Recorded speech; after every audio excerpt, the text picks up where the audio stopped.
Shalom, chers frères et sœurs, soyez abondamment bénis. Que la grâce de notre Seigneur Jésus soit avec vous.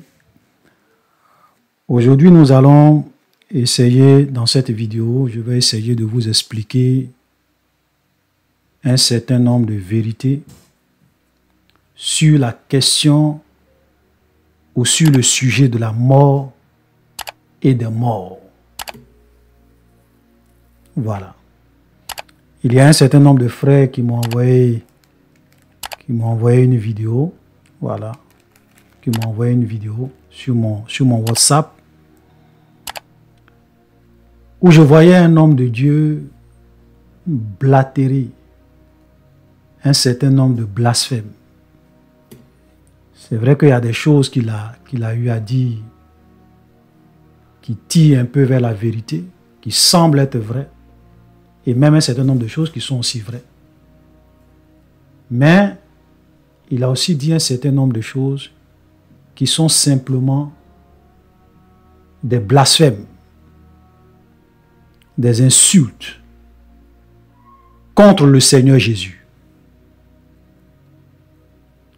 Et donc ce qu'on va faire, parce que je veux vraiment profiter de tout ce qu'il a eu à dire et prendre un certain nombre de points pour vous expliquer la vérité. Donc ce qu'on va faire, je vais vous laisser écouter ce pasteur. Et c'est encore un pasteur de la Côte d'Ivoire. Comme je le disais dans l'une de mes vidéos, je dis la Côte d'Ivoire est devenue malheureusement un dépotoir de faux prophètes, des doctrines de démons, d'hérésies qui sont aujourd'hui enseignées par certains hommes de Dieu qui sont vraiment très connus, qui sont sur les réseaux sociaux. Voilà, donc on va écouter un aujourd'hui et on va se servir un peu de la vidéo qu'il a eu à faire pour réellement vous exposer un certain nombre de choses que vous avez vraiment besoin de savoir concernant la mort et le sujet de la mort. Donc je vais vous laisser écouter ce pasteur. Bien-aimés, écoutez-moi bien. Toute la spiritualité de ce monde dans lequel nous vivons gravite autour du mystère de la mort. Vous allez partir au Bénin, vous allez partir au Nigeria, vous allez partir au Togo, vous allez partir au Ghana, vous allez partir au Burkina. Vous allez voir que majoritairement ce que les gens appellent fétiche, c'est l'invocation de leurs ancêtres. Et bizarrement, ces gens ont des réponses. Mais quand je vais dans le livre de Genèse, Genèse chapitre 4, le verset 10. Genèse chapitre 4, le verset 10. Et Dieu dit, qu'as-tu fait? Qu'as-tu fait? La voix du sang de ton frère crie de la terre jusqu'à moi. La voix du sang de ton frère crie de la terre jusqu'à moi. Poursuis. Maintenant, oui, tu seras maudit de la terre qui a ouvert sa bouche pour recevoir de ta main le sang de ton frère. Regarde, voici que beaucoup de personnes disent qu'après la mort, normalement, les morts ne parlent pas. Qui a entendu ça? Maintenant, ma question, si les morts ne parlent pas, qui criait? Le premier mort à parler, pourquoi c'est le mort de ta famille qui ne parle pas? Abel a été le premier mort sur la terre. De toute l'humanité, Abel a été le premier mort. Et il est mort assassiné. Assassiné par son frère qui s'appelait Caïn. C'était les deux fils d'Adam et d'Ève. Et quand Caïn a tué Abel, il a caché le corps de son frère. Mais bizarrement, Dieu dit, pendant que tu caches le corps de ton frère, la voix de ton frère crie jusqu'à moi. Et on veut me faire croire que les morts ne parlent pas. Est-ce que vous savez même que même Jonas, quelqu'un dit même Jonas est mort. Jonas chapitre 2 à partir du verset 1er. L'Éternel fit venir un grand poisson pour engloutir Jonas. Et Jonas fut dans le ventre du poisson 3 jours et 3 nuits. Jonas, dans le ventre du poisson, pria l'Éternel son Dieu.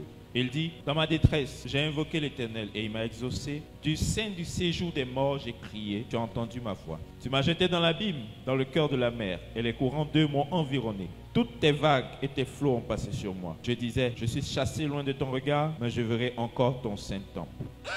Jonas dit, qui connaît Jonas? Voici un homme de Dieu à qui Dieu a dit, va prêcher à Ninive. Il dit, moi je ne vais pas à Ninive, je m'en vais à Tarsis. Il a payé ticket, il est monté dans le bateau des gens. Pendant qu'ils étaient en train de partir, les gars, le bateau a commencé à être secoué parce que la mer était agitée. Ils ont cru que c'était le surpoids. Ils ont jeté des marchandises. Mais malgré ça, rien ne se calmait. Ils ont décidé donc de tirer au sort pour savoir le Dieu de qui est peut-être fâché. Le sort est allé tomber sur Jonas le poisson. Dit, hé Jonas, voici le Jonas le poisson était dans le bateau des gens innocents. À cause de lui, ils ont perdu leur fonds de commerce. Maintenant, demande à Jonas, qu'est-ce que tu as fait à ton Dieu pour qu'il veuille nous tuer? Jonas dit, c'est pas votre problème. Jetez-moi dans l'eau, lui et moi, on va gérer ça là-bas. Alors Jonas, que ta volonté soit faite. Ils ont pris son corps, ils ont mis son corps dehors. Donc voilà comment ils ont jeté Jonas, la mer s'est calmée. Maintenant Jonas dit, il dit quoi? Dans le ventre du poisson, Jonas pria l'Éternel, il dit, dans ma détresse j'ai invoqué l'Éternel, il m'a exaucé. Du sein du séjour des morts, j'ai crié. Attends, Jonas dit, quand je suis tombé dans l'eau, un poisson m'a avalé. Des gens prêchent en disant que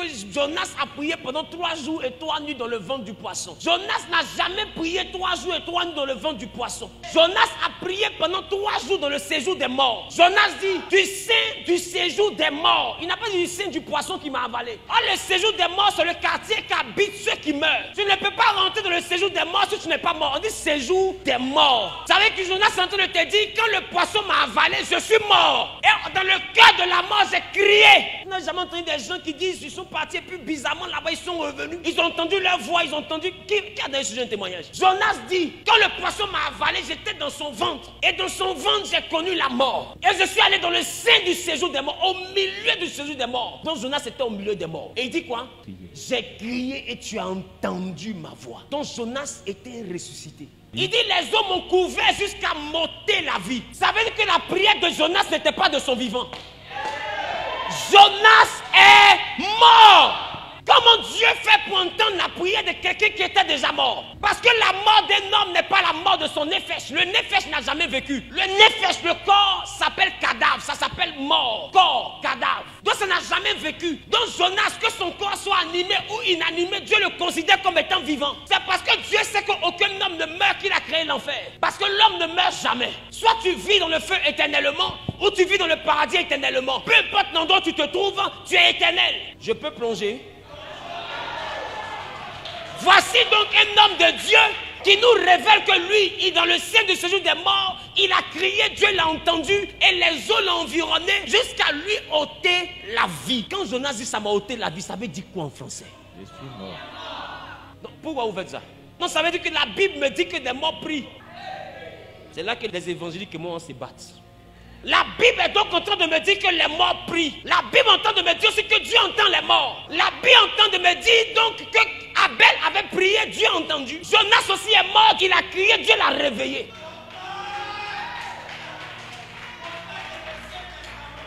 Est-ce que la Bible n'est pas en train de me dire que les morts ne sont pas morts? Alors que dire de Samuel? Samuel qui meurt. Et bizarrement, une nécromancienne l'invoque et il monte dans le corps de la nécromancienne et Samuel prophétise que demain Saoul va mourir et demain effectivement Saoul meurt. Parce que Dieu avait dit dans sa parole que du vivant de Samuel, aucune de ses paroles n'est tombée par terre. Ça veut dire que quand il prophétisait pour que Saoul meure, Dieu ne le considérait pas comme étant mort. Parce que Dieu a dit de son vivant, aucune parole n'est tombée par terre. Donc si la parole qu'il dit à Saoul se réalise, c'est que c'est une parole qui a été dite de son vivant. Or, son corps a été enterré et c'est son esprit seulement qui vit. Ça veut dire que Dieu ne considère pas la vie de l'homme le jour où il a un corps. Dieu considère la vie de l'homme le jour où il a un esprit. Voilà pourquoi il a dit à Jérémie, avant que je ne t'eusse formé dans le ventre de ta mère, avant que tu n'aies un corps, avant que tu n'aies un nefesh, je te connaissais. Je t'appelais déjà par ton nom. Je t'avais établi prophète. Donc que l'esprit est plus vieux que le corps. La clé du monde spirituel gravite autour de la mort. Alors puisque Dieu sait que tout ce qui fait la force du spirituel ce sont les morts, alors qu'est-ce que Dieu va faire? Il va se faire chair. Parce que majoritairement les morts que les autres invoquent ont des tombeaux. Les morts que les autres invoquent ont des os. Les morts que les autres invoquent ont un endroit où on les a enterrés. Mais celui que nous invoquons est aussi un mort. Jésus était mort. Un mort revenu à la vie. Mais est-ce que le fait de revenir à la vie annule le fait que tu sois mort?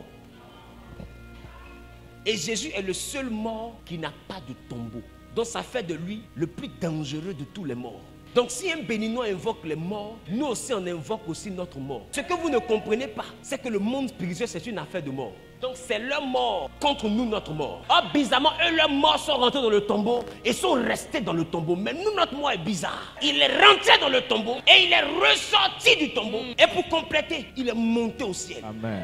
Donc quand nous l'invoquons, notre invocation a plus de volume que n'importe quelle invocation. Mais ne vous y trompez pas. Le spirituel est bel et bien basé sur la doctrine des morts. C'est pourquoi vous allez prendre le temps de remarquer. L'Église catholique a compris des choses que vous n'imaginez pas. Yes. Les évangiles font beaucoup de bruit, mais le catholicisme ne peut pas tomber. Je t'explique pourquoi. Ils ont pris de l'avance en ce qui concerne ce que je t'explique. Le mystère qu'il y a autour de la mort. Vous allez comprendre avec moi que les cathédrales qui portent le nom des saints, le cadavre du saint est dans la cathédrale. L'apôtre Pierre est à Rome. Et le pilier central de la basilique Saint-Pierre de Rome descend directement sur le tombeau de Pierre.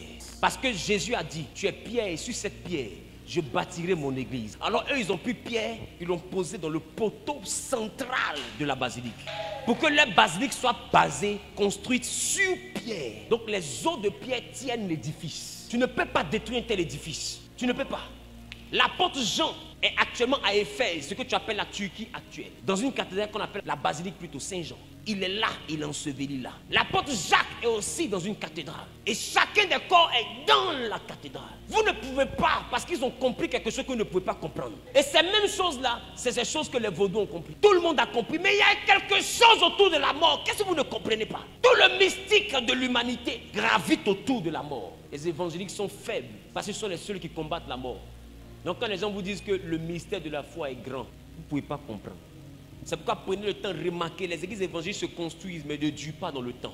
Il n'y a pas la force qu'il faut à l'intérieur. Il y a beaucoup de bruit mais il y a peu de puissance. Le Jésus que tu pries n'est pas un vivant, c'est un mort revenu à la vie. Commence à comprendre certaines choses. Voilà. Donc je sais que vous avez très bien entendu tout ce qu'il a eu à dire, vous avez pris note. Voilà, parce que c'est souvent important de laisser les gens eux-mêmes parler pour ne pas qu'on nous accuse d'être des frères qui attaquent les hommes de Dieu inutilement, qui ne manifestent pas l'amour, qui aiment juger, qui aiment calomnier. Voilà.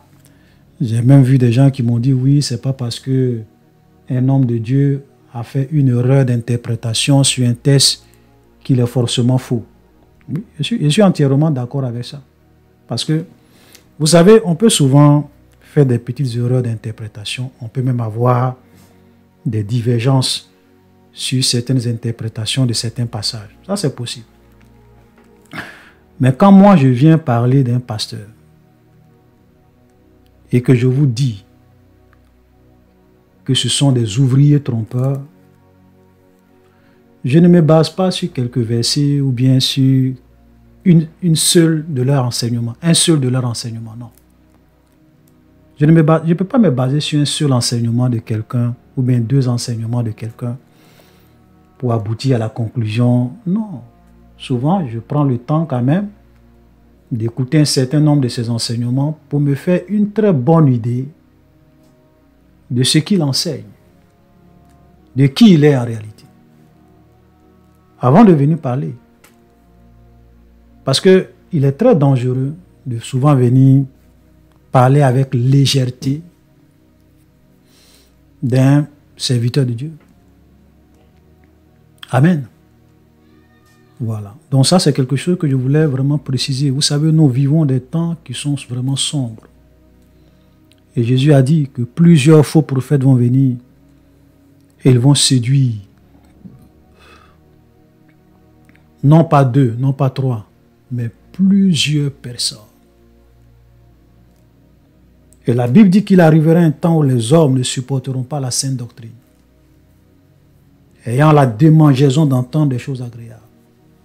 Ils vont se donner une foule de docteurs qui vont leur enseigner des choses qu'ils ont envie d'entendre. Voilà la vérité. C'est le temps dans lequel nous sommes. Donc quand nous parlons, on est sûr que tout le monde ne va pas être d'accord avec nous. Mais il y a des gens qui peut-être Dieu peut ouvrir les yeux, toucher les cœurs, pour qu'ils comprennent la vérité. Jésus a dit, mes brebis me connaissent et elles entendent ma voix. Donc, nous parlons dans le désert, nous crions dans le désert des réseaux sociaux, afin que ceux qui ont des yeux puissent voir et ceux qui ont des oreilles puissent entendre. On ne force personne. Voilà. Donc, voilà un homme de Dieu. Ce pasteur, c'est le pasteur Zawi. Voilà. Le pasteur Zawi de la Côte d'Ivoire. Oh boy, Côte d'Ivoire. Ce pays souffre, hein, la Côte d'Ivoire. Ce n'est pas seulement la Côte d'Ivoire, il y en a plein d'autres pays africains. Il y a trop de choses. C'est-à-dire que si tu veux les suivre, tous les jours, il y a un nouveau buzz. Voilà. Donc, on va aller doucement. On va essayer de prendre point par point. Parce qu'il y a des choses qu'il a eu à affirmer qui ne sont pas faux. Mais il y a des choses qu'il a eu à dire qui sont complètement du blasphème. Et vous savez, le diable, quand il veut te tromper, tout ce qu'il va venir te dire, ce n'est pas forcément faux. Quand le diable veut séduire quelqu'un, il va te présenter un mélange de vérité et de mensonge. Et c'est le mensonge qui va te détruire.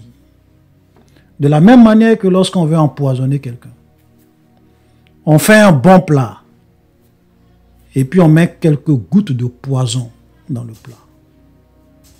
Ce n'est pas le bon plat qui va le tuer, ce sont les poisons qui vont le tuer, qui vont finir par le tuer.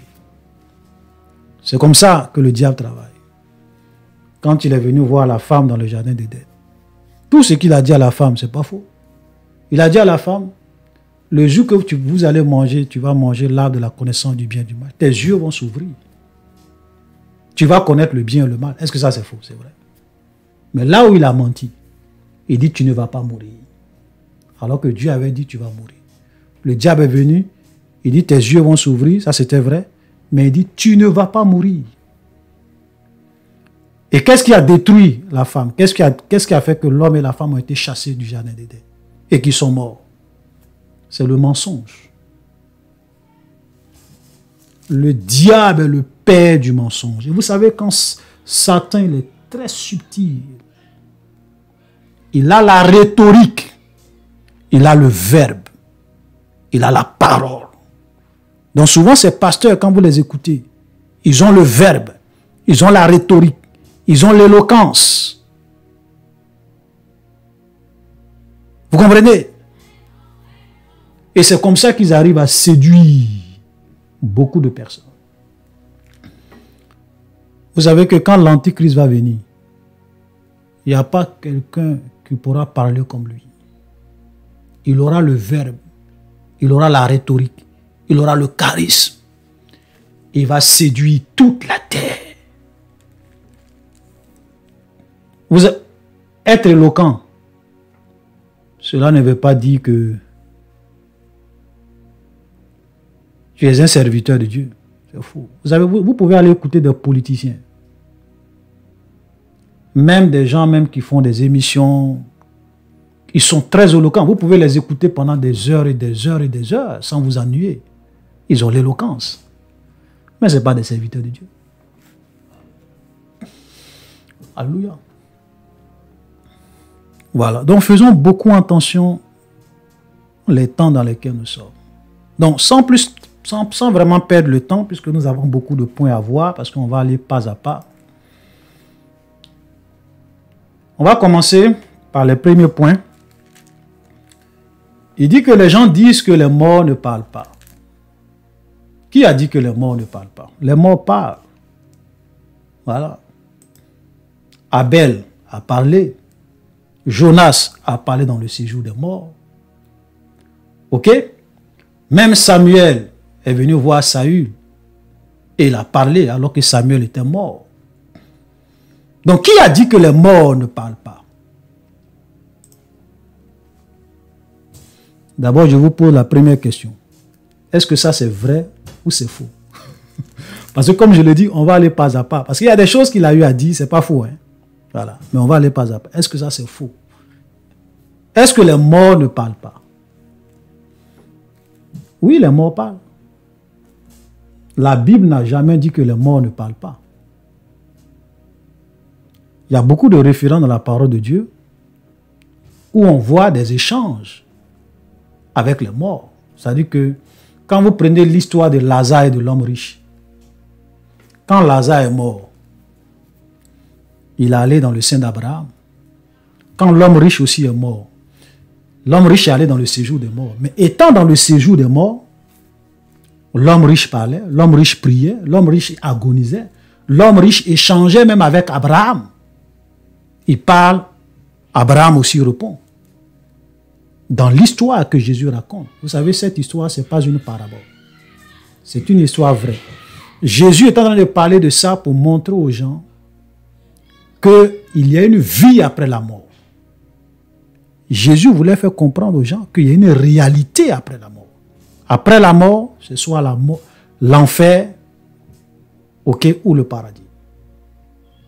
Donc Jésus voulait que les gens réalisent ça. Donc ce n'était pas une parabole que Jésus... Non, c'était une histoire vraie. Donc les morts parlent. Et je vais même vous montrer encore un autre passage, cette fois-ci dans le livre de l'Apocalypse. Ok, concernant quand Jésus a ouvert le 6e sceau, Jean a entendu la voix des morts, la prière des morts. Regardez. Apocalypse chapitre 6, le verset 9. Quand il ouvrit le 6e sceau, je vis sous l'autel les âmes de ceux qui avaient été immolés à cause de la parole de Dieu et à cause du témoignage qu'ils avaient rendu. Il criait d'une voix forte en disant: jusqu'à quand, Maître, Seigneur et véritable, tardes-tu et à tirer vengeance de notre sang sur les habitants de la terre? Une robe blanche fut donnée à chacun d'eux, et il leur fut dit de se tenir en repos quelque temps encore, jusqu'à ce que fût complet le nombre de leurs compagnons de service et de leurs frères qui devraient être mis à mort comme eux. Vous comprenez? Ça, ce sont des gens qui sont déjà morts.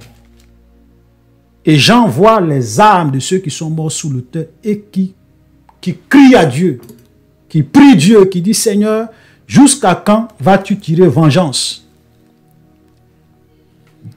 Donc la Bible n'a jamais dit que les morts ne parlent pas. Les morts parlent. Même quand il prend le cas de Abel, bon, ça encore, il y a une petite nuance. On n'a pas dit que Abel a prié après la mort, non. Dieu a dit à Caïn: j'ai entendu la voix du sang de ton frère.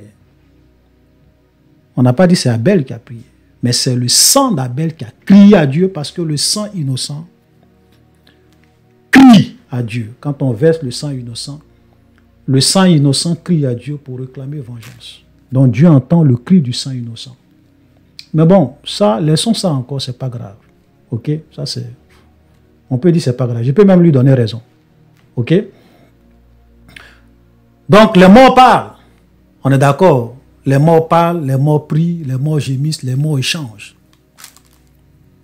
Mais il y a des vérités que vous avez besoin de savoir concernant ces morts qui prient, concernant ces morts qui échangent. Alléluia. Frères, nous avons besoin de savoir que Dieu a interdit aux vivants d'échanger avec les morts. Dieu a interdit. Donc nous, en tant que des vivants, nous ne pouvons pas aller consulter l'esprit des morts, invoquer l'esprit des morts, parler aux esprits des morts, prier les morts, comme cela se fait dans l'église catholique. On va arriver tout à l'heure sur la partie sur l'église catholique. C'est interdit. On va lire les passages. Voilà, parce qu'il faut qu'on lise pour déconstruire certains mensonges de ce pasteur, ou bien certaines choses que si vous ne faites pas attention, vous allez vous laisser berner par ce qu'il dit. Lévitique 20, le verset 6. Si quelqu'un s'adresse aux morts et aux esprits pour se prostituer avec eux. Je tournerai ma face contre cet homme, je le retrancherai du milieu de mon peuple. Lévitique 19, le verset 31. Ne vous tournez point vers ceux qui évoquent les esprits, ni vers les devins, ne les cherchez point, de peur de vous souiller avec eux. Je suis l'Éternel, votre Dieu. Je vais m'arrêter là. Il y a d'autres passages que je peux citer, mais je vais m'arrêter sur ces deux passages. Donc, ces deux passages nous montrent clairement que Dieu avait formellement interdit à son peuple d'aller invoquer l'esprit de mort. Parce que, frère, vous savez, la vérité, c'est que quand vous avez un parent qui est décédé et que vous allez invoquer son esprit, en réalité, c'est pas votre parent qui vient vous parler ou bien qui vous parle. Ce sont des démons. Donc, les démons vont prendre la voix de la personne, le timbre de la voix de la personne, et souvent, vous allez penser que vous parlez à votre parent qui est décédé. Mais en réalité, c'est aux démons que vous parlez. C'est aux esprits mauvais que vous parlez. C'est pour cela que Dieu avait interdit ça. Et donc, quand vous allez voir des médiums, quand vous allez voir des marabouts, vous ouvrez des portes dans votre vie qui fait que des esprits prennent le contrôle de votre vie, souvent même vous possèdent et vont vous contrôler jusqu'à votre mort, pour que lorsque vous allez mourir, vous puissiez aller à l'enfer. Donc, aller consulter l'esprit des morts, c'est très dangereux. Prier l'esprit des morts, c'est très dangereux. Vous savez, je vais vous dire une chose. Quand quelqu'un quitte ce monde, aucune prière que tu vas faire pour que ce mort-là, Dieu puisse effacer ses péchés, pour que Dieu puisse réellement l'accueillir au paradis, cette prière-là ne peut jamais être exaucée. Parce qu'il est permis à l'homme de mourir une seule fois, après quoi vient le jugement. Quand quelqu'un meurt sans Dieu, c'est fini. Il n'y a plus de salut après la mort. Donc, même si la personne... je vais vous dire, frère, même les gens aujourd'hui, là, les gens qui sont déjà morts, ils sont à l'enfer en train de prier Dieu, en train de demander pardon à Dieu, en train de demander une seconde chance à Dieu. Mais c'est fini. C'est fini pour eux. Il n'y a plus de retour. Ça fait mal, c'est triste, mais c'est la vérité. Beaucoup de personnes sont dans le séjour des morts en train de prier, en train de demander une seconde chance à Dieu, en train d'implorer la grâce de Dieu. Mais c'est fini. Parce que ce pasteur-là, qu'est-ce qu'il dit? La Bible est en train de me dire que même les morts prient. La Bible est en train de me dire que Dieu entend la prière des morts. C'est subtil ce qu'il dit. Parce que ça peut vous donner l'impression que même si j'ai vécu sur cette terre et que je n'ai pas connu Dieu, même si je meurs, quand je serai dans le séjour des morts, je peux prier Jésus, je peux demander pardon à Jésus, je peux faire des prières à Jésus et Dieu va m'écouter. Frère, c'est une doctrine qui est très, très, très, très dangereuse. Dans le séjour des morts, aucune prière ne peut être exaucée. Aucune demande ne peut être exaucée.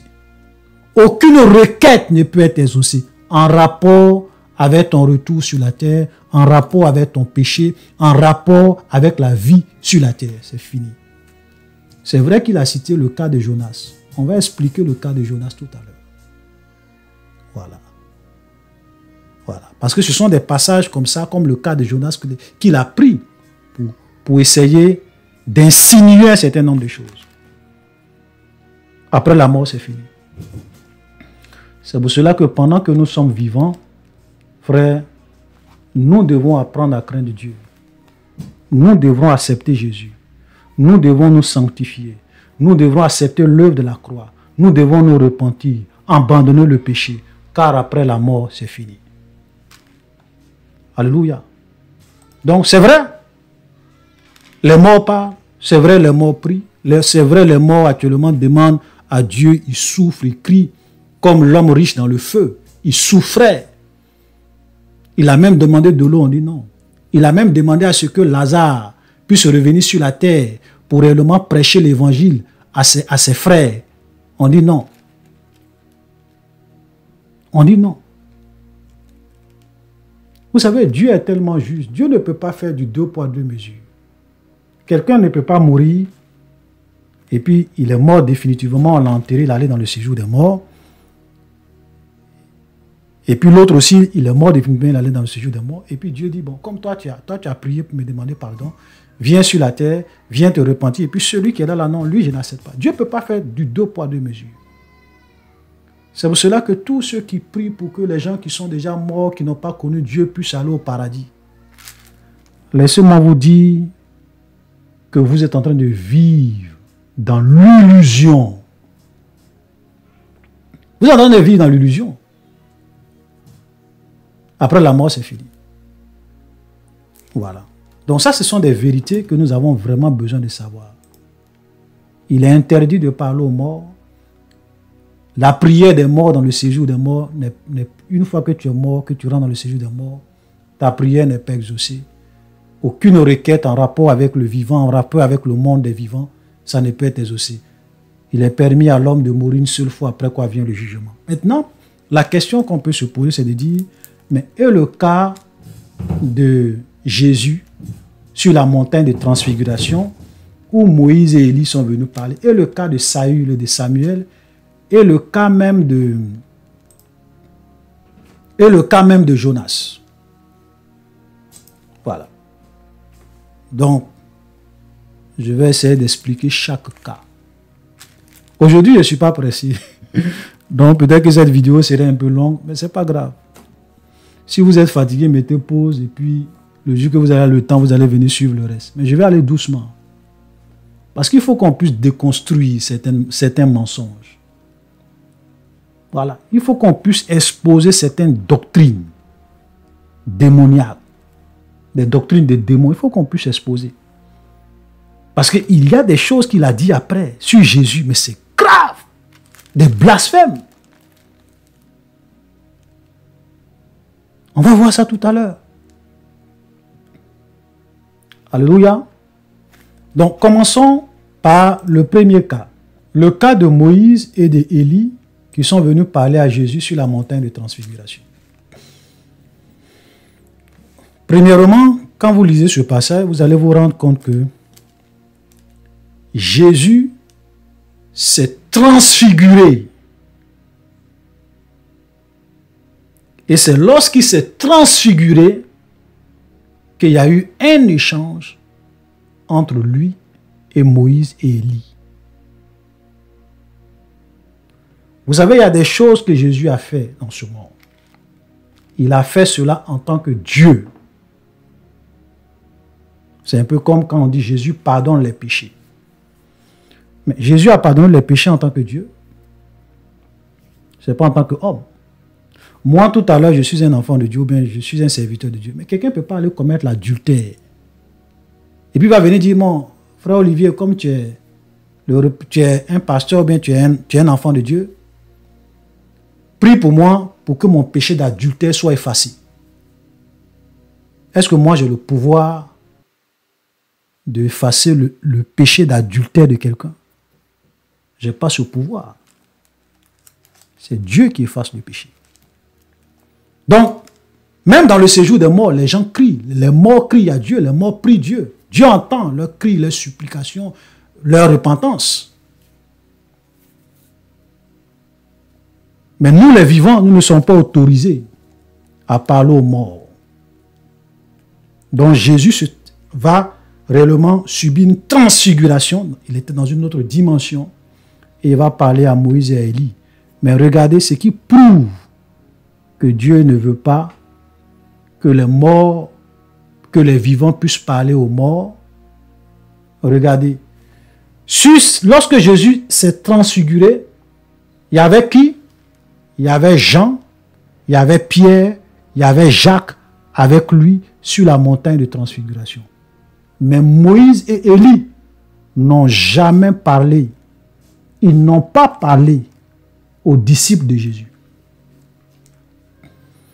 Moïse n'a pas adressé une seule parole à Pierre, à Jean, à Jacques, jamais. Vous comprenez? Même quand l'apôtre Jean, on ouvre le 5e sceau et l'apôtre Jean voit les âmes de ceux qui avaient été décapités sous l'autel. Les gens ne parlent pas avec Jean. Et il a entendu juste leur cri, ce qu'ils ont dit. Mais il n'y a pas eu d'échange. Ça, ce sont des vérités dans la Bible. Alléluia. Donc, les morts, Dieu ne veut pas que les vivants consultent et parlent aux esprits des morts.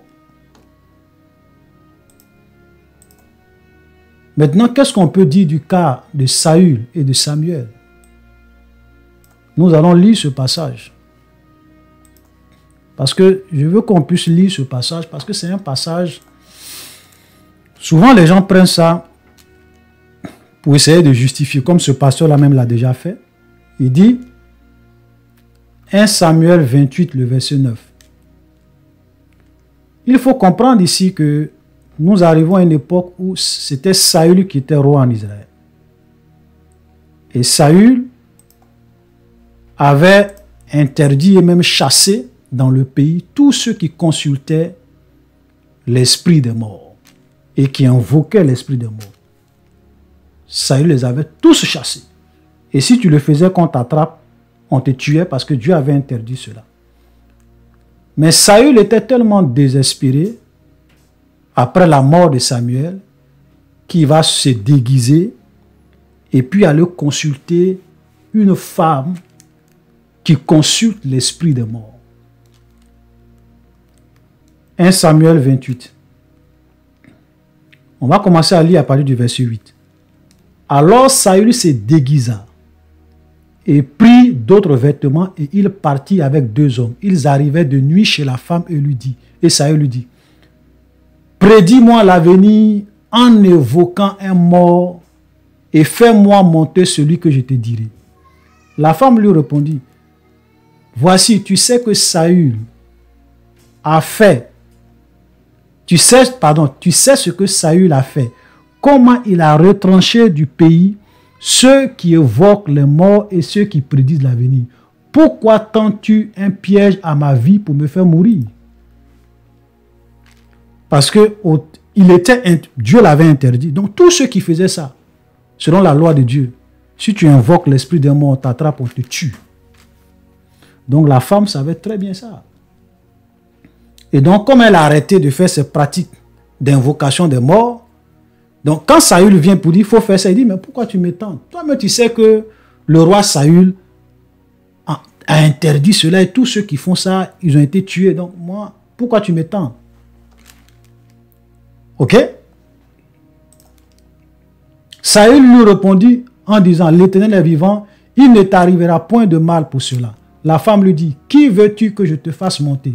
Il répondit, fais-moi monter Samuel.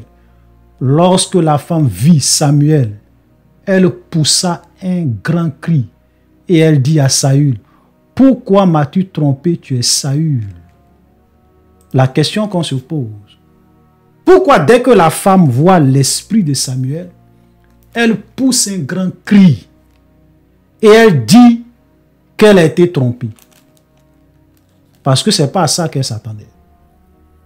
Parce que généralement, quand les gens viennent les voir pour invoquer l'esprit des morts, ces médiums-là, elles s'attendent à ce que ça soit un démon qui prenne la forme de la personne, la voix de la personne pour venir faire semblant et parler à la personne.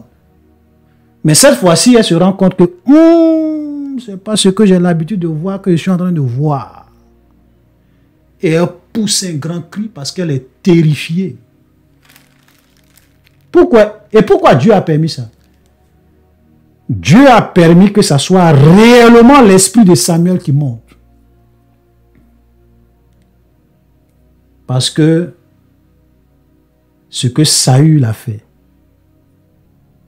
était dangereux, c'était grave, c'était interdit.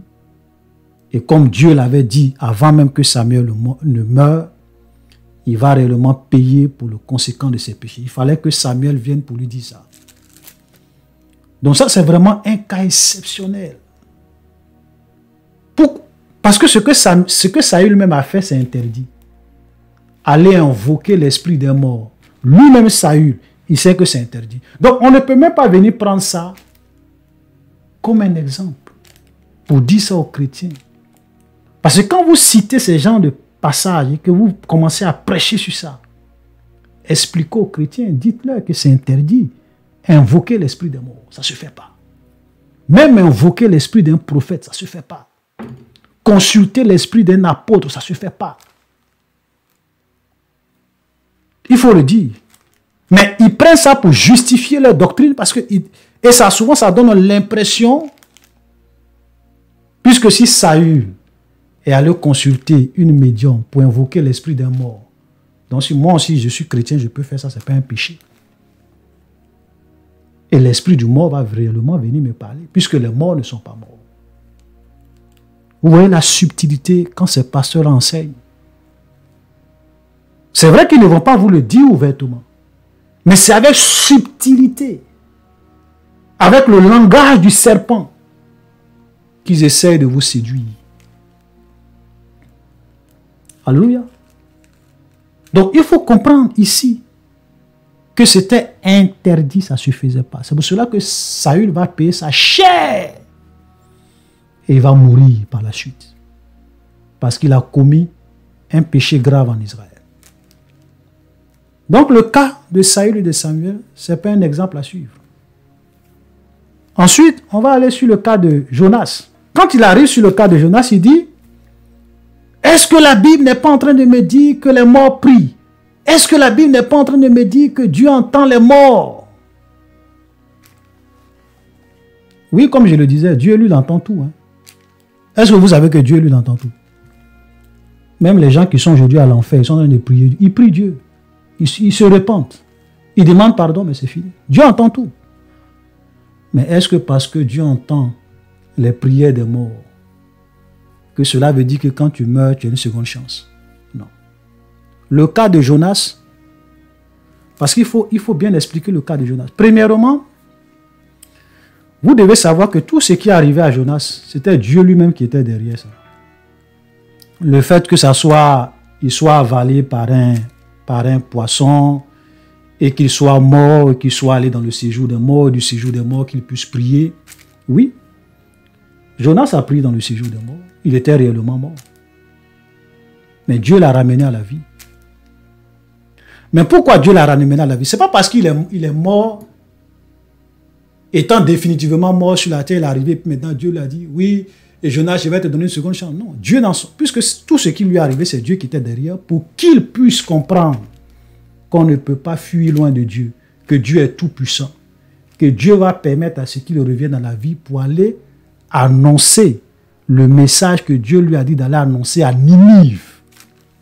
Le temps de Jonas n'était pas encore arrivé.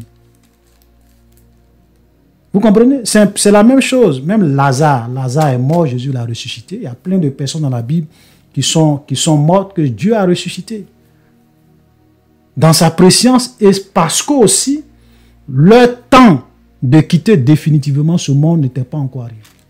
Une fois que ton temps arrive, que tu meurs, loin de Dieu, c'est fini. Il n'y a plus de seconde chance.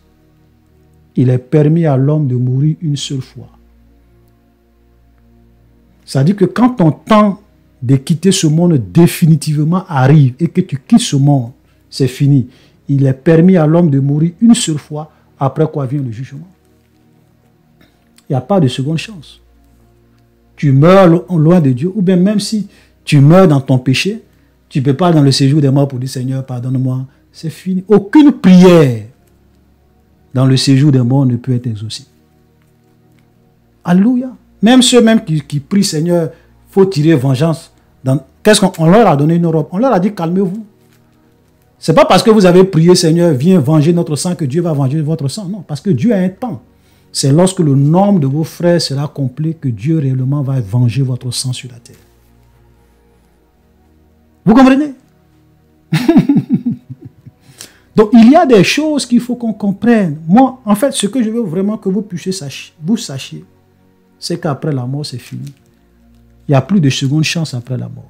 Le cas de Jonas, c'est parce que c'est Dieu même qui a permis, c'est Dieu qui était derrière. Et le temps de Jonas n'était pas encore arrivé.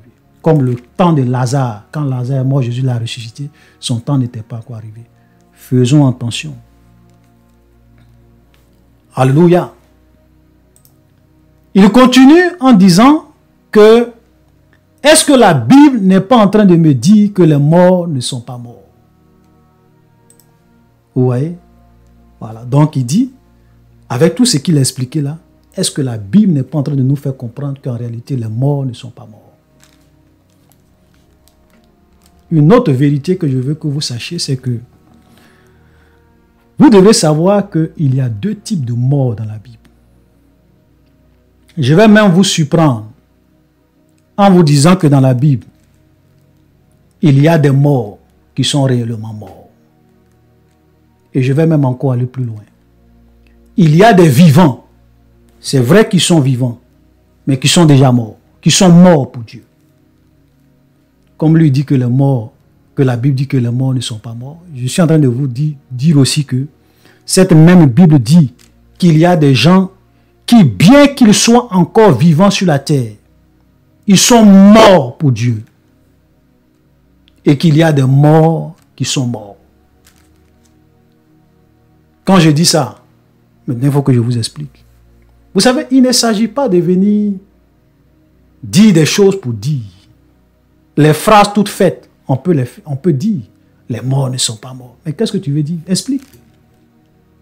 Il y a deux types de morts dans la Bible. Et qu'est-ce que la mort?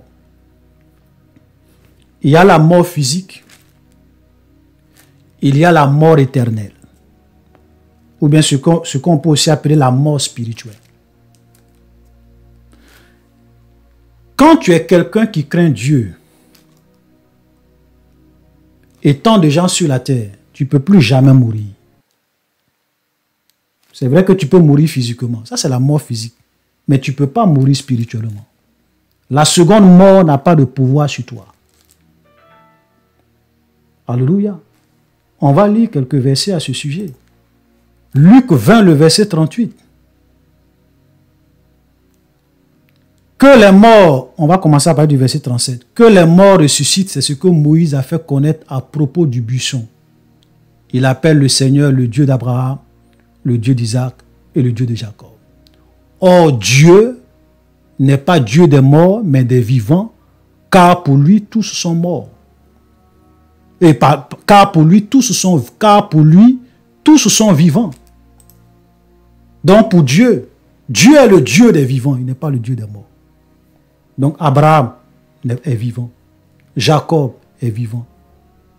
Ok? Moïse est vivant. Mais qu'est-ce que cela veut dire? C'est vrai qu'ils sont morts physiquement. Mais puisque ils ont servi Dieu, ils ont accepté Dieu, ils ont servi le Seigneur, ils ont été des vrais serviteurs de Dieu, ils sont vivants, ils sont dans le lieu de repos, dans le sein d'Abraham. Et quand Dieu les regarde, pour eux, ils sont vivants parce qu'ils auront la vie éternelle. Ils ne connaîtront pas la seconde mort.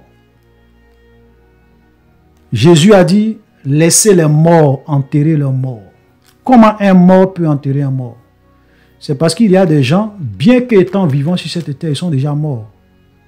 Ils sont vivants, ils ne sont pas encore morts physiquement, mais quand Dieu les regarde, ils sont déjà morts. Parce qu'ils sont sur le chemin de la mort éternelle. La mort éternelle et la vie éternelle commencent sur la terre. La mort éternelle et la vie éternelle commencent sur la terre. Alléluia. Donc les morts ne sont pas morts. Fais attention. Il y a des gens qui sont déjà morts, bien que vivants. Et il y a des gens qui sont vivants, bien que morts. Parce qu'ils ont la vie éternelle, ils ont servi Dieu et ils attendent la résurrection pour réellement entrer dans la gloire définitive. Alléluia. Donc nous, en tant que des chrétiens, nous ne parlons pas comme les païens pour dire que les morts ne sont pas morts. Parce qu'il y a des gens qui sont déjà morts. Nous vivons dans un monde où vous avez deux groupes de personnes. Vous avez les morts. Des gens qui sont vivants, qui sont déjà morts. Et d'autres même qui sont déjà morts, qui sont déjà encore morts.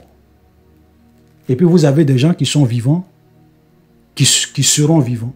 D'abord, des gens qui sont vivants et qui ont la vie éternelle, donc qui ne vont pas connaître la seconde mort. Et même ceux qui ont accepté Jésus, qui ont vécu dans ce monde, qui sont déjà morts, bien qui étaient des vrais serviteurs de Dieu, même dans l'Ancien Testament, qui sont déjà morts, ils ne sont pas morts parce qu'ils ont la vie éternelle. Ils sont dans le lieu de repos. Alléluia.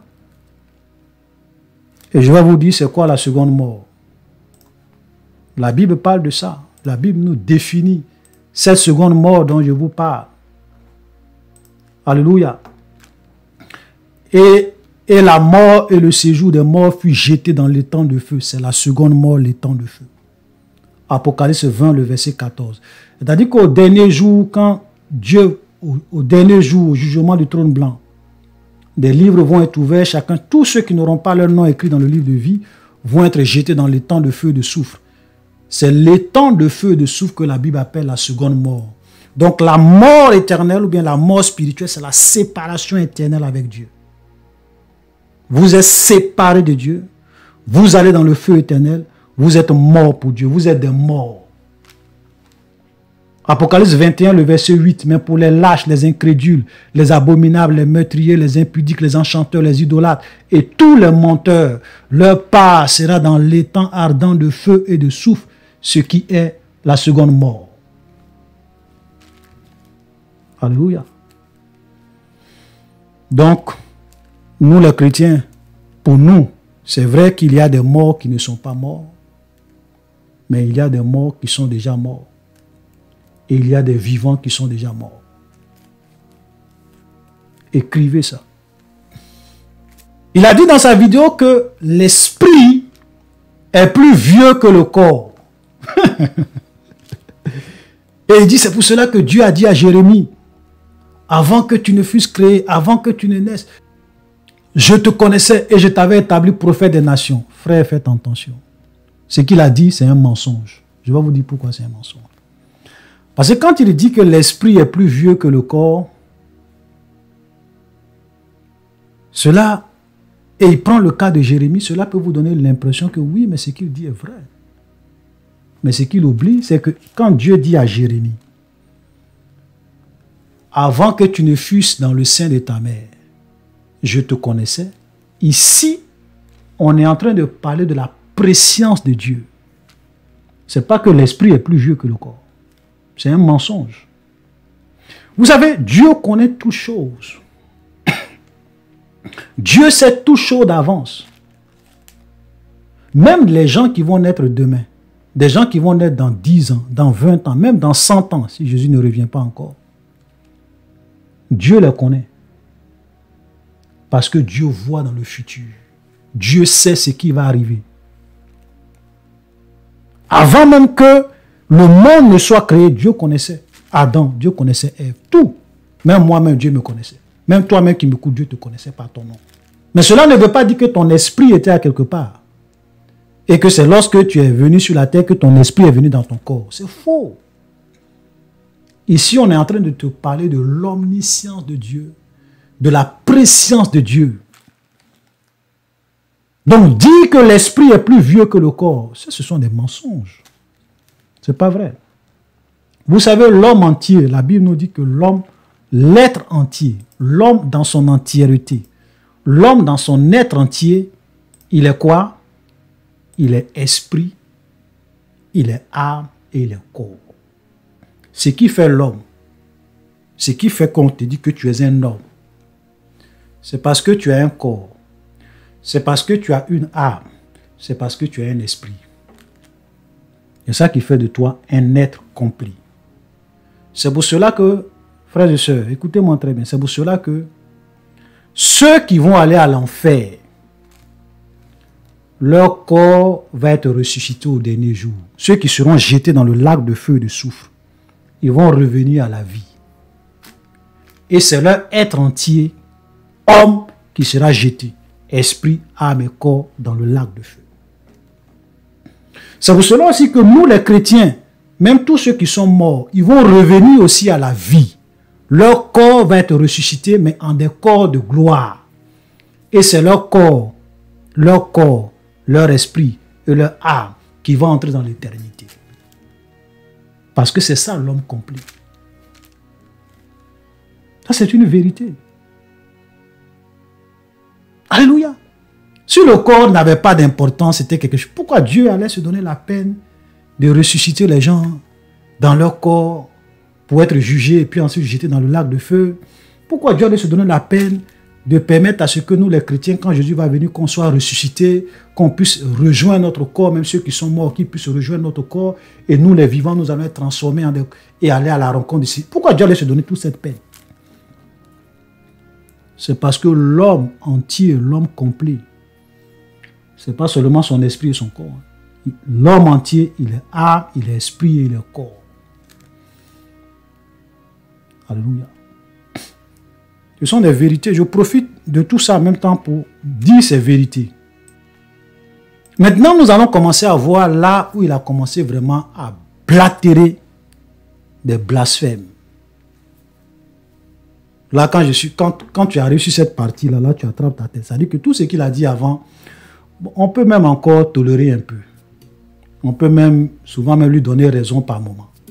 Mais ce qui vient là, c'est ça qui dépasse. Qu'est-ce qu'il dit? Eh Seigneur, Seigneur, aide-nous. Il dit la clé du monde spirituel gravite autour de la mort. Dieu sait que ce qui fait la force du monde spirituel, ce sont les morts.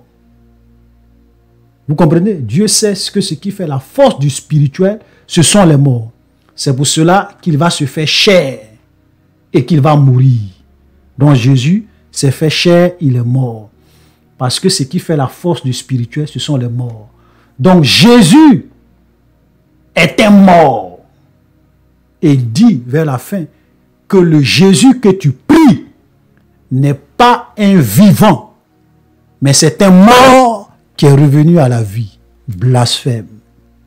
Blasphème. Blasphème. Blasphème.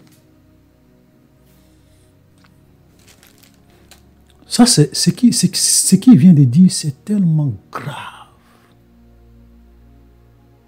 Et souvent, tu es étonné de voir des gens qui sont assis dans ces églises et qui écoutent ça, et qui sont surexcités, et qui applaudissent, et qui disent Amen. Ce monsieur dit que Jésus était mort. Le Jésus que tu pries n'est pas un vivant, mais c'est un mort. Et il dit parce que s'il s'arrête là, il sait que ça sera tellement choquant. Parce qu'il sait que s'il s'arrête là, il n'a plus d'excuses. Donc, comme ils ont le langage du serpent, il va ajouter, mais un mort qui est revenu à la vie. Et il dit, c'est pour cela que quand ceux qui font le vaudou invoquent leur mort, nous aussi, nous invoquons notre mort qui est Jésus. Parce que notre mort est plus puissant. Parce que la force du monde spirituel gravite autour du sujet de la mort. C'est un blasphème, c'est un mensonge. Frère, je vais vous dire une chose. Dieu est trop puissant. D'abord même, avant que Dieu ne crée ce monde, dans toute sa puissance, la mort n'existait pas. Ce qui a envoyé la mort dans le monde, c'est le péché d'Adam et de Ève. Écoutez-moi très bien. Ce qui a envoyé le monde, c'est-à-dire que quand Dieu a créé le monde, les animaux, la mort n'existait pas. Mais est-ce que cela veut dire que le monde spirituel n'existait pas? Et que c'est parce que, et ce qui fait la force du monde spirituel, ce sont les morts. Ce monsieur est un menteur. Rien n'est impossible à Dieu. Dieu est celui qui est au contrôle de toutes choses, même du monde spirituel. Sans le principe de la mort. Je vais vous dire une chose. Est-ce que vous savez que la mort et le séjour des morts, ce sont des puissances démoniaques qui seront eux aussi jetés dans l'étang de feu à la fin de toutes choses. Je vais vous montrer le passage dans Apocalypse. La mort, c'est un démon. La mort, c'est une puissance démoniaque, c'est une force démoniaque. La mort, c'est un ennemi. On va lire, pour ne pas qu'on dise que ce frère-là, il raconte quoi? Ok? On va lire. Apocalypse, chapitre 20, le verset 14. Et la mort et le séjour des morts fut jeté dans l'étang de feu. Maintenant, je vous pose une question. Si la mort et le séjour des morts ne sont pas des puissances démoniaques, des esprits puissants, pourquoi Dieu va jeter la mort et le séjour des morts dans le lac de feu, dans l'étang de feu? Parce que la Bible dit que quand tout va finir, Dieu va détruire ce monde. Dieu ne va pas prendre la terre pour jeter la terre dans le feu. Parce que la terre, c'est quelque chose d'écrayé, qui n'a pas de vie. Donc Dieu détruit. Dieu va détruire le monde. Mais regardez ce qui est dit ici. Dieu va prendre la mort et le séjour des morts et il va jeter la mort et le séjour des morts dans l'étang de feu, dans le lac de feu. Ça veut dire que la mort et le séjour des morts, contrairement à ce que vous croyez, ce ne sont pas des lieux. Ce ne sont pas seulement des lieux. Il y a des démons derrière. Il y a des esprits de haut rang derrière. Ce sont des esprits de haut rang, la mort et le séjour des morts. C'est pour cela que la Bible dit que le dernier ennemi qui sera détruit, c'est la mort. 1 Corinthiens chapitre 15, le verset 26. Le dernier ennemi qui sera détruit, c'est la mort. Et nous voyons cela dans l'Apocalypse. C'est le dernier ennemi. Donc même la mort, c'est un ennemi. De la même manière que le diable est un ennemi, la mort aussi est un ennemi.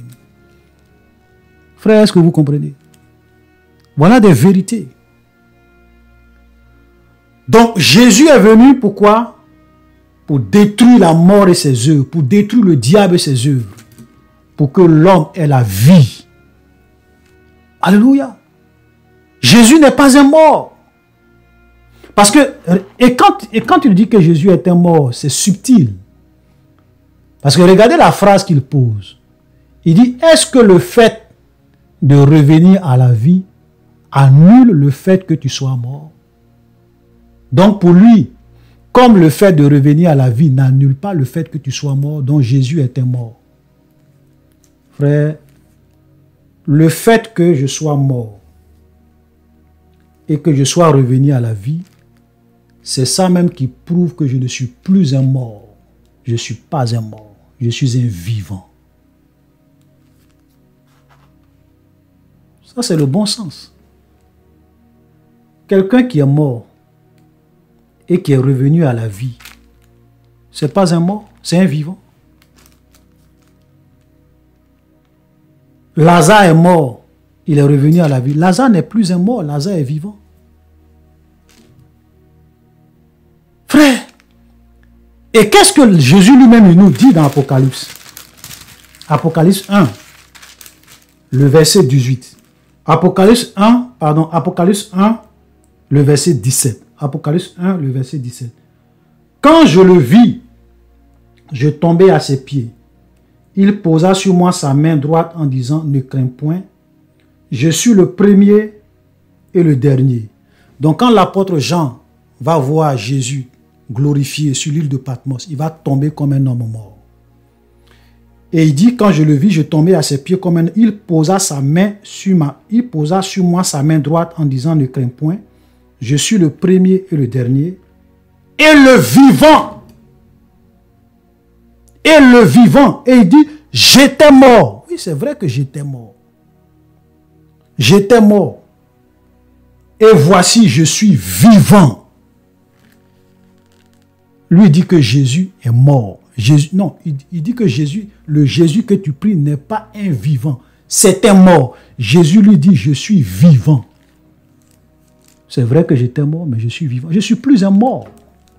Donc, nous ne prions pas un mort. Nous n'adorons pas un mort. Nous n'invoquons pas un mort.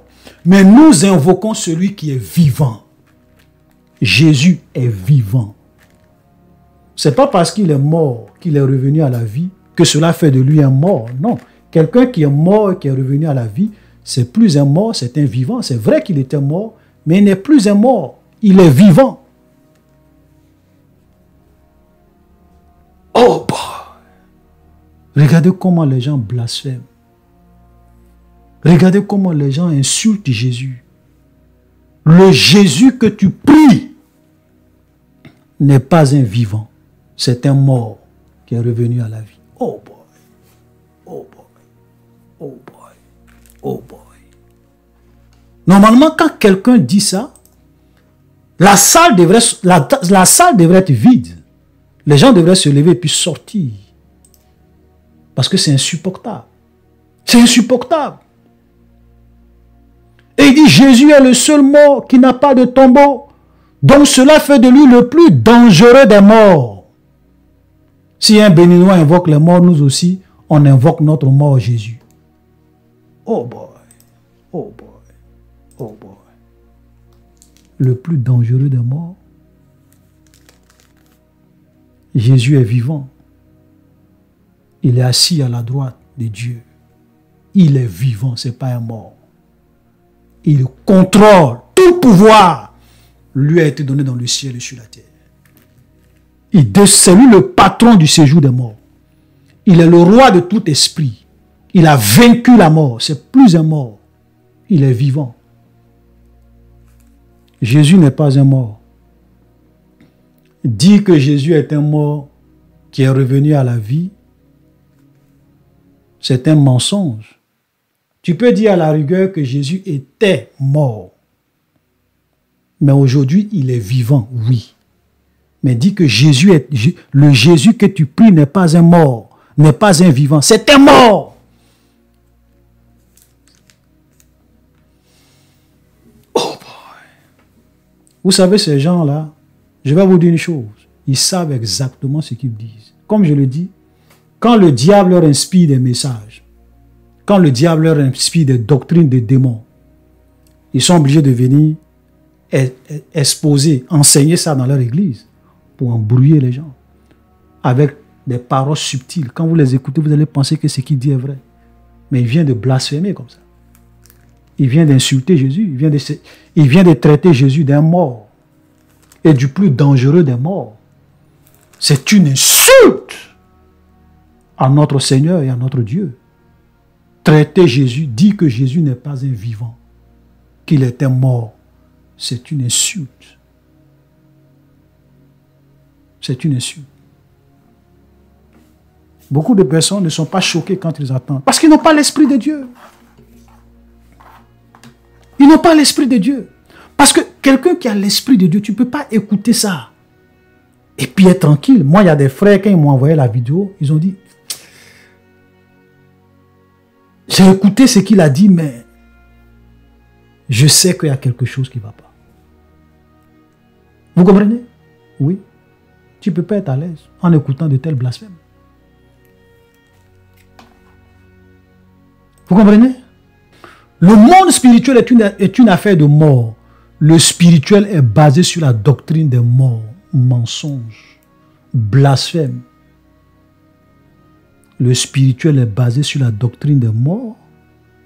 De quoi tu parles, monsieur? Tu enseignes des doctrines de démons. Le monde spirituel est basé sur celui qui est la vie et qui est l'auteur de la vie. Celui qui va détruire la mort. La mort là n'est pas éternelle. la mort et le séjour des morts vont être pris et jetés dans les temps de feu. Le dernier ennemi qui sera détruit, ça sera la mort. Et quand la mort sera détruite, la vie va continuer, le spirituel va continuer à exister. Vous savez, la mort n'est qu'une petite parenthèse. L'histoire des hommes dans l'éternité n'est qu'une petite parenthèse dans le plan éternel de Dieu. Donc le monde ne peut pas être basé sur la doctrine de la mort. C'est un mensonge. Et il va maintenant descendre. Ok, il va maintenant descendre pour justifier parce qu'il dit, l'Église catholique a compris des choses que vous n'avez pas encore compris, que nous les évangéliques, on n'a pas encore compris. Donc là, il est en train de défendre le culte des morts ou bien la doctrine des morts dans l'Église catholique. Vous voyez la subtilité, c'est-à-dire que il enseigne, et de façon subtile, il va maintenant justifier, blanchir l'Église catholique et les doctrines catholiques. Et il va faire encore beaucoup de fausses affirmations. Ok?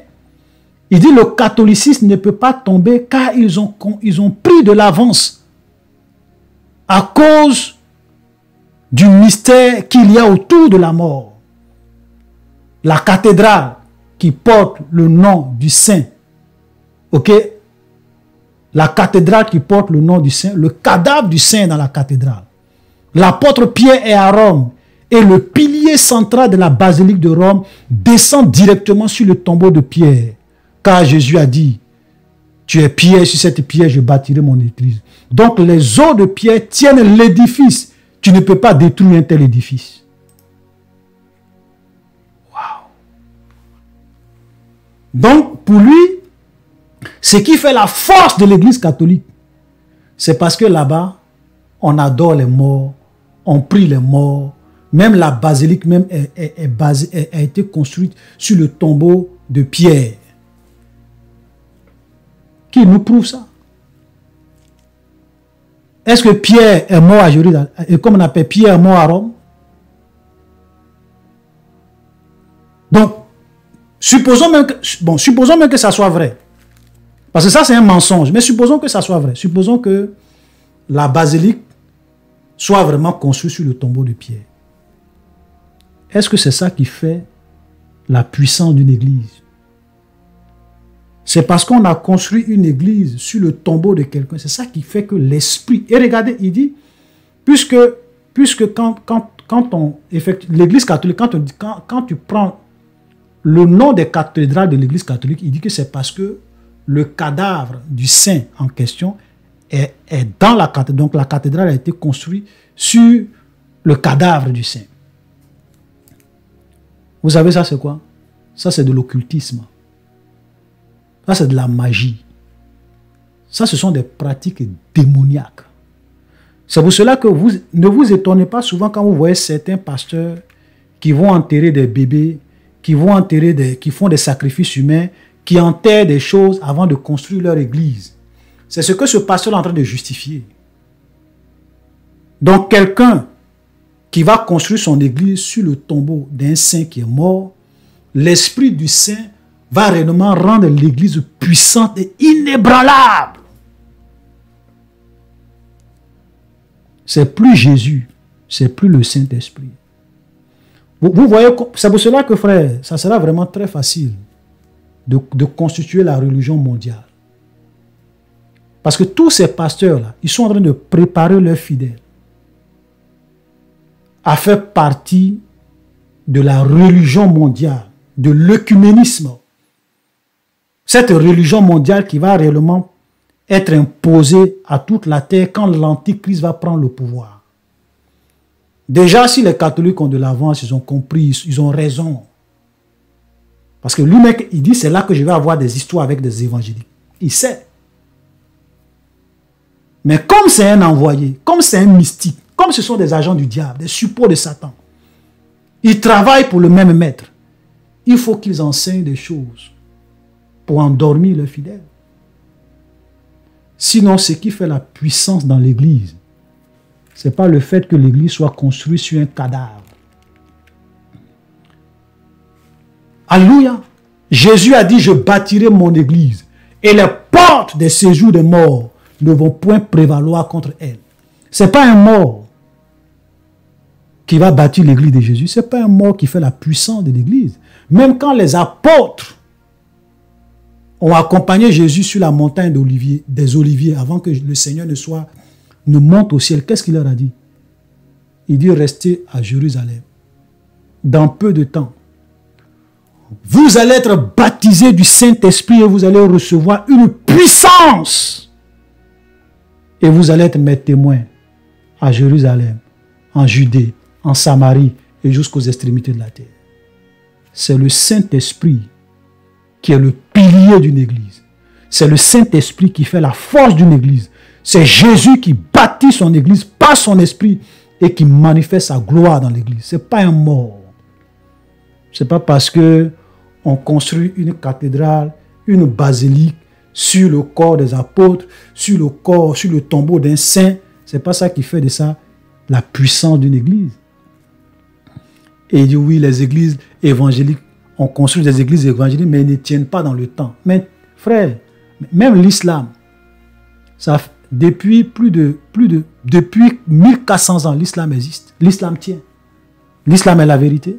Le bouddhisme, ça fait des milliers d'années, ils sont là. Le bouddhisme est vrai. L'hindouisme est vrai. C'est pas parce que quelque chose dure dans le temps. Même le diable fait tout pour que ces églises, pour que ces fausses religions puissent réellement continuer à subsister dans le temps pour envoyer beaucoup de personnes à l'enfer. Alléluia. Frère, ce monsieur, je ne sais même pas ce que je vais dire. Trop de blasphème dans ce qu'il dit. Trop de blasphème. Même quand la Bible dit que tu es pierre, sur cette pierre, je bâtirai mon église. Si vous allez regarder attentivement, Jésus n'a pas dit que son église va être bâtie sur pierre. Parce que bien avant cela, il a demandé aux disciples qui il est. Et les gens, et Pierre a dit, tu es le Christ, le Fils du Dieu vivant. Et c'est là Jésus va lui dire, Pierre, ce n'est pas la chair et le sang qui t'ont révélé ces choses, mais c'est mon Père qui est dans les cieux. Et moi, je te dis que tu es Pierre, c'est vrai. Ton nom, c'est Pierre. Mais sur cette pierre, sur quelle pierre? Il n'est pas en train de parler de Pierre en tant que disciple. Sur la pierre, ou bien sur la révélation que tu as donnée précédemment. Sur la révélation que tu as donnée, je vais bâtir mon église. Parce que je suis le Christ. Sur cette révélation-là, je bâtirai mon église. Et les portes des séjours des morts ne vont point prévaloir contre elle. En latin même, les deux mots même ne sont pas les mêmes. Parce que de l'autre côté, on parle de Pétras. Et de l'autre, on parle de Pétros. Voilà. Tu es Pétras. Et sur Pétros, je bâtirai mon église. Ou bien je ne sais pas si c'est l'inverse. Mais ce n'est même pas les mêmes mots. Le culte des morts dans l'église catholique, c'est une doctrine de démons. Invoquer l'esprit des morts, c'est une doctrine de démons. Bâtir même une église sur le corps ou bien le cadavre de quelqu'un, c'est une doctrine de démons. Voilà. C'est très dangereux. Parce que c'est ce que des gens font. Dans certaines églises, ils enterrent des bébés.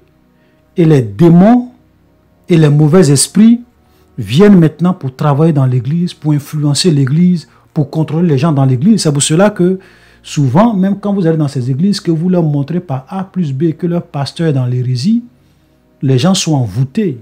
Ils peuvent même te lapider parce que tu as parlé mal de leur pasteur. Même certains catholiques, quand tu leur parles de certaines choses, oh là là frère, il ne faut pas leur parler de la vie, il ne faut pas parler mal contre le pape, contre l'église, contre la Vierge Marie, mais souvent ils vont te lapider. Ce n'est pas de leur faute. Ce n'est pas simple, c'est spirituel. Je vous dis la vérité. Donc, toutes les églises qui sont bâties sur quelque chose, que ce soit des animaux, frère, fouillez ces églises. vous allez être envoûtés. Vous allez être envoûtés. Donc, ce monsieur-là est en train d'enseigner que ce que les catholiques font là, c'est bien. Le fait de construire sur le tombeau des saints, c'est bien. C'est ça qui soutient, c'est ça qui fait la... Donc, ce sont les morts, c'est plus Jésus, c'est plus le Saint-Esprit, ce sont les morts. L'esprit des morts qui fait la force d'une église, c'est plus Dieu, c'est plus Jésus. Donc, si tu veux que ton église soit forte, il faut aller enterrer des morts dans ton église. Ton église sera forte. C'est l'occultisme. C'est le mysticisme. Ce n'est pas de Dieu. Donc, chers frères et sœurs, nous allons nous arrêter là. J'ai vraiment pris le temps pour aller doucement. Parce qu'il fallait quand même qu'on puisse déconstruire certains mensonges de ce pasteur. Ce sont des ouvriers trompeurs. Ce sont des agents de l'ennemi qui ont infiltré l'Église et qui introduisent des doctrines pernicieuses, des doctrines de démons pour égarer, pour perdre les gens. Shalom, soyez bénis et à la prochaine.